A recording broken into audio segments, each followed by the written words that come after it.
The first card I got when I was 19 years old was my pink Discover It card.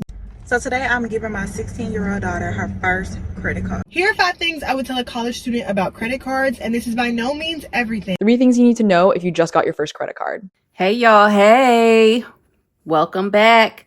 When did you first get your credit card? When did you get your first credit card, I should say?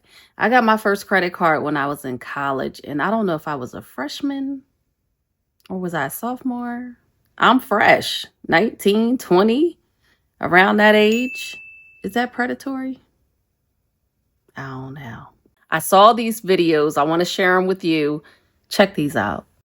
I just graduated college and one of my goals was to teach myself about building credit. So I'm going to show you guys how I built an almost 800 credit score in just 2 years with one card. Now, this was an area I wasn't really taught a lot about. It was kind of trial and error with me, but I think we got it right. The first card I got when I was 19 years old was my pink Discover It card. Now, the Discover card actually does not operate on a point system. It operates on a cash back system, which obviously I learned later was not really good for me long term, but this is actually still a good beginner card. Now, we're going to be hitting a couple of points in this series, but for today, we're going to be talking about general use. So for the past 2 years, I have been using this card for everything. I don't even swipe my debit card anymore because spending with no rewards is no fun. With this card specifically, you get a 5% cash back on different stores on a 3-month rotation. And then on everything else, it's just 1%. To maximize the amount of cash back I'm getting with this, I like to make a little game with my friends. So if my bonus for the month is on restaurants and theirs is on Ubers, whenever we go out to eat, I'll put my card down. And then when it's time to leave, they'll put their card down for the Uber. When I first got this card, I was 19 and had just gotten my first apartment. So I used it for rent. I used it for groceries, room decor, anything you could think of, as long as I could pay it back and pay it back on time. So today I'm giving my 16-year-old daughter her first credit card. I am real big on teaching my kids early the things that I learned late. Credit and financial literacy were the main one. I've already been teaching her just because she's going to be going to college soon and she needs to learn how to manage her finances. So I feel like giving her her first credit card will allow her to use it, pay it back, look at the utilization and things like that. So she already has her own bank account, which she will be able to pay her credit card when the balance is due. So today when I pick her up, she has to answer 3 questions correctly. So she's getting a little pop quiz. So I'm headed to her school now. I'm gonna give her the credit card. So we'll be back. First question. What should your utilization be? 10% or less. Okay. Question. What happened if you pay your credit card bill 30 days late or more? It drops to 100 points, right? Yeah, up to. It could Drop anywhere up to to 100 points. points. Okay. Last question. What are the 2 most important dates for your credit card? Those they ain't do that. You looking at your phone? How I put my hand? Okay. So she's gonna get her little credit card. Okay, I can use it. Wisely. Now, mind you, I'm naive, never had credit. In college, like, oh, okay, what? I can be approved for $500? Okay. Let me sign up. And of course, approved. That's my first credit card. And I've had credit cards ever since. Some carry balances, some do not. Credit history is something that I'm sure everybody has, of course, in order to buy things.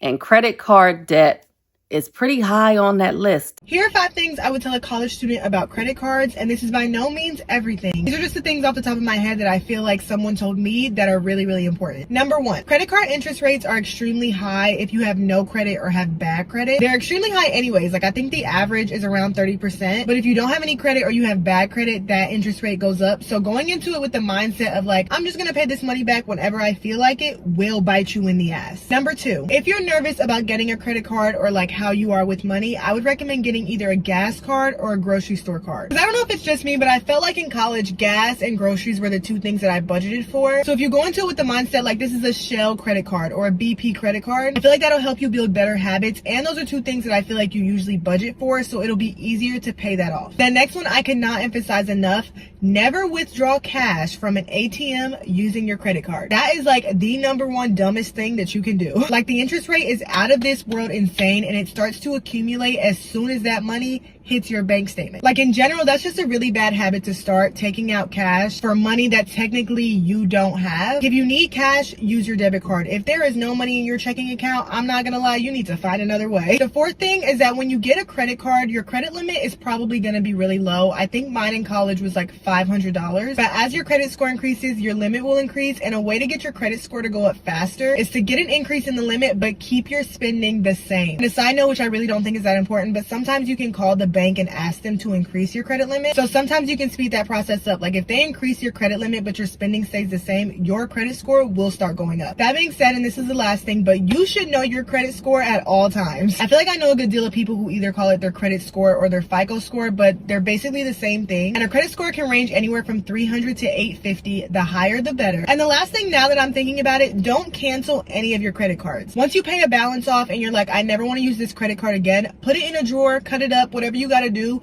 but don't close that account. I'm about to be 26 and I've had a credit card since I was literally 19 and I didn't know that. So last year I canceled like 3 credit cards at a time. My score dropped. I started getting denied for shit. I could not believe it. So it is better to just put credit cards to the side and just forget about them versus closing credit cards out. The first month that you get a credit card, please, everybody who's watching this, if this is your first credit card, do not allow that first month to be wasted on reporting a $0 utilization. Because a lot of people get their credit cards and they scared to use it, so they'll just like whatever, like keep it in their pocket or keep it in their wallet. When you activate that card, you typically are going to be mid-cycle, depending on how long your bank took to mail it to you. Go get some gas, go buy some chips, go do something so that you have at least 1 to 3% reporting that first time.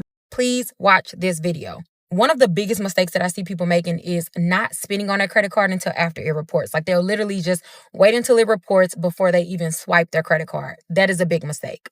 The first time that credit card lands on your credit profile, thus placing a revolving trade line for the first time on your credit profile, is going to be a big deal.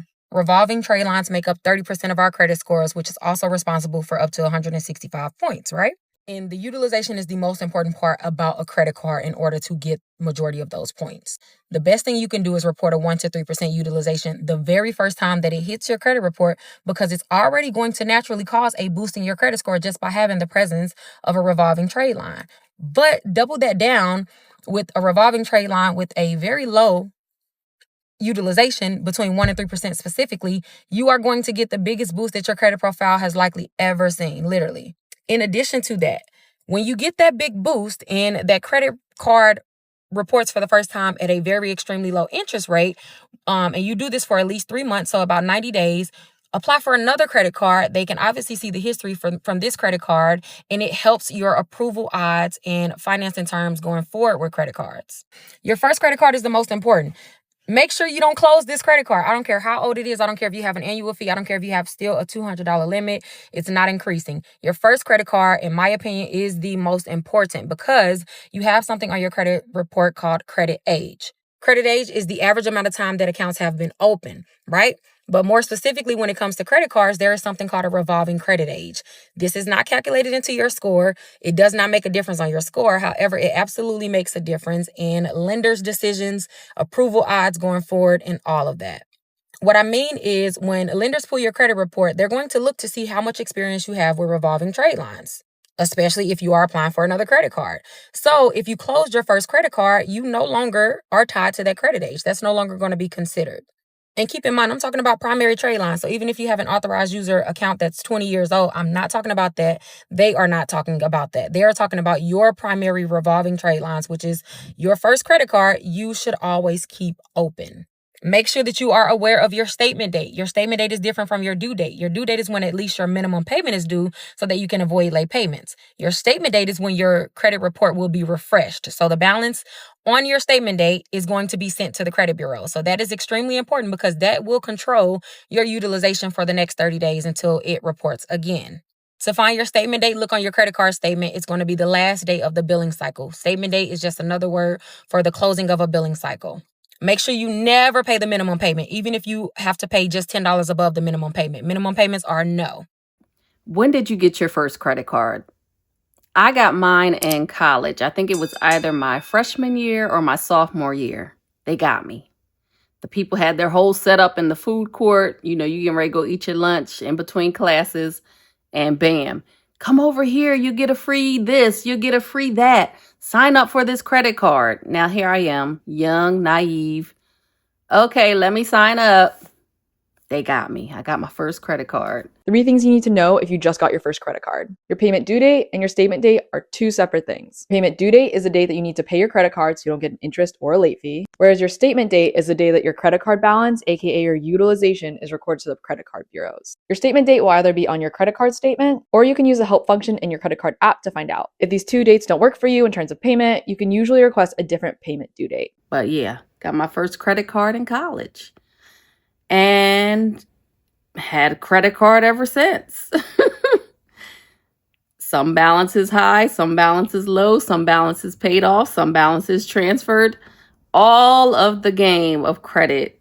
And I've learned the hard way. Had some late fees, had some accounts closed, but that was more because of non-usage. So that wasn't necessarily a bad thing. I could always reopen it if I wanted to. And I think I did. Because, of course, there's emergencies that pop up that you don't have money for as a college student. So, and I was a young mom, so it really came in handy for me to have those credit cards. But it did help me build my credit history, which has allowed me to do a lot of things throughout my little lifespan. So that's when I got mine. When did you get yours? Let me know in the comments. As always, I appreciate you for being here. Thank you so much. Subscribe if you like, because I would like that. Take care, and I'll see you on the next video.